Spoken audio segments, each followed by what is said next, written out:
سوال پوچھوں گی اور اس سوال کے بارے میں یہ کہنا چاہوں گی کہ ہماری اور اپنی ہمیں تو ویسے اطلاع ہے لیکن اپنی اطلاع کے لیے بتا دیں کہ کیا is it correct that the pilots کا جو ریٹن ایگزامینیشن ہوتا ہے وہ جو کنڈکٹ کروایا جاتا ہے CAA کے اس میں پریمیسز کے اندر اور CAA کمپیوٹرز کے اس پہ کروایا جاتا ہے، اس کے بارے میں کیا نالج ہے وہ ذرا میں بتا دیں، کیا یہ کریکٹ ہے بات؟ دوسرا اسی کے بارے میں اسی سے آگے مجھے یہ بتاتے چلیں کہ CAA اسٹیبلش کیا اپنے کوئی ایگزسٹنس جو 262 فیک پائلٹس کے لائسنسز ہیں ان کے بارے میں آپ کا کیا آپ لوگوں نے اس کا نکالا؟ اور دوسرا کہ رول نمبر 342 رول جو ہے جو کہ سول ایویشن کا ہے، رولز بنے 1994 میں، اس میں جتنے آپ نے سسپینڈڈ پائلٹس ہیں ان کے لائسنس کے بارے میں بھی ذرا بتائیں، اور آپ کی جو اسٹیٹمنٹ ہے اس سے آپ نے کہا کہ 242 یا 46 جو پائلٹس ہیں ان کا جو ہے جو بھی ہوا ان لوگوں کے ساتھ، لیکن 842 جو بیچارے رلیں گے جن کو ویتنام جیسی ایئر لائن نہیں لے رہی، ان کے بارے میں آپ نے کیا کیا ہے اور پورے پاکستان کا جو دھجیاں اڑا دیا اس کے بارے میں بتا دیں۔ جناب غلام سرور خان صاحب۔ جناب اسپیکر، یہ تو ملٹیپل کویسچن ہے، ایک کویسچن نہیں ہے، ایک کویسچن میں کئی کویسچن ہیں، اور دھجیاں اس پاکستان کی تو انہوں نے اڑائی پوری دنیا میں۔ دیکھیں نا، کرپٹ ترین وزیر اعظم اور ٹاپ 10 میں کون تھے؟ میاں محمد نواز شریف تھے۔ دھجیاں تو پاکستان کو بدنام کرنے کی انہوں نے اڑائی، تو یہ اٹھ کے بات کرتے ہیں کہ ہم نے دھجیاں اڑا دی۔ ہم تو ان کا ڈالا ہوا گن صاف کر رہے ہیں۔ جہاں تک انہوں نے پیپرز کی بات کی ہے، 2 امتحانی سینٹر تھے، کمپیوٹرائز ایگزام تھے، 16 ڈیجٹس کا پاسورڈ تھا، پائلٹ امتحان دینے والا فلائی کر رہا تھا اور اس کی جگہ کوئی اور امتحان دے رہا تھا۔ یہ سب کچھ سامنے آیا، تو ایکشنز ہم اس کے مطابق لے رہے ہیں۔ جس رول کا انہوں نے حوالہ دیا اسی رول کے تحت ٹرمینیشن بھی ہوئی، اسی رول کے تحت سسپینشن بھی ہوئی، اور اسی رول کے تحت انشاءاللہ تعالی کرمنل ایکشنز بھی ہوں۔ صحیح جی۔ جناب فقیر احمد چودھری صاحب، مختصراً جو آپ کی بات رہ گئی تھی آپ کریں جی۔ گزارش یہ ہے کہ سول ایویشن اتھارٹی یہ ایک ریگولیٹر ہے ایویشن کے حوالے سے۔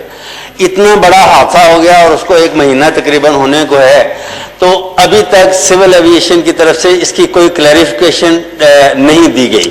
دوسرے نمبر پہ یہ ہے کہ اسٹینڈنگ کمیٹی جو ہے اس حوالے سے اس کا کوئی چیئرمین نہیں ابھی تک بن سکا، کوئی اس کی کارگزاری نہیں ہو سکی۔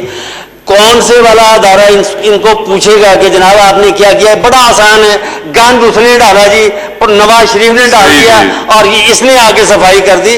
یہ کام آپ نے کرنا تھا منسٹر صاحب، کسی اور نے نہیں کرنا تھا۔ جی جناب غلام سرور خان صاحب۔ وہ تو اس معزز ایوان نے دینی ہے، جناب اسپیکر نے دینی ہے، اور کیبنٹ ڈویژن کے اندر ہم آلریڈی بھی کام کر رہے ہیں۔ سینٹ کی اسٹینڈنگ کمیٹی بھی موجود ہے اور اس میں کئی کویسچنز کو ہم آنسر بھی کر چکے ہیں اور ہمیشہ اس میں پارٹیسپیٹ بھی کرتے ہیں۔ تو جو بھی ان کا کنسرن ہوگا، جب یہ رپورٹ پیش کی گئی تو اس وقت نوید قمر صاحب نے بھی اسے پوائنٹ آؤٹ کیا کہ اسٹینڈنگ کمیٹی کو یہ میٹر ریفر ہونا چاہیے۔ تو مجھے خوشی ہوگی کہ میں اس ہاؤس کو بتا سکوں، مطمئن کر سکوں کہ کیا کیا اس ملک کے ساتھ کیا گیا۔ تو اگر اسٹینڈنگ کمیٹی بنتی ہے، میٹر اس سے ریفر ہوتا ہے، میں ویلکم کرتا ہوں۔ بالکل جی، میں چیف وپ صاحب سے بھی کہوں گا کہ فوری طور پر اس حوالے سے جو ہے وہ کمیٹی بنائی جائے اور نام دیے جائیں، حکومت بناتی ہے بتائے وہ۔ اور ابھی جی سید محمود شاہ صاحب جی مختصراً۔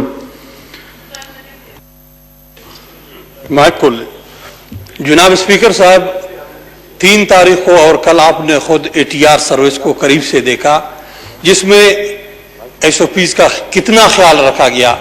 یہ چاہیے تو یہ تھا کہ یہ سروس کو بہتری کی طرف لے جاتے، لیکن یہ سروس کو مزید خراب کر کے پتہ نہیں کیا مقاصد حاصل کرنا چاہتے ہیں۔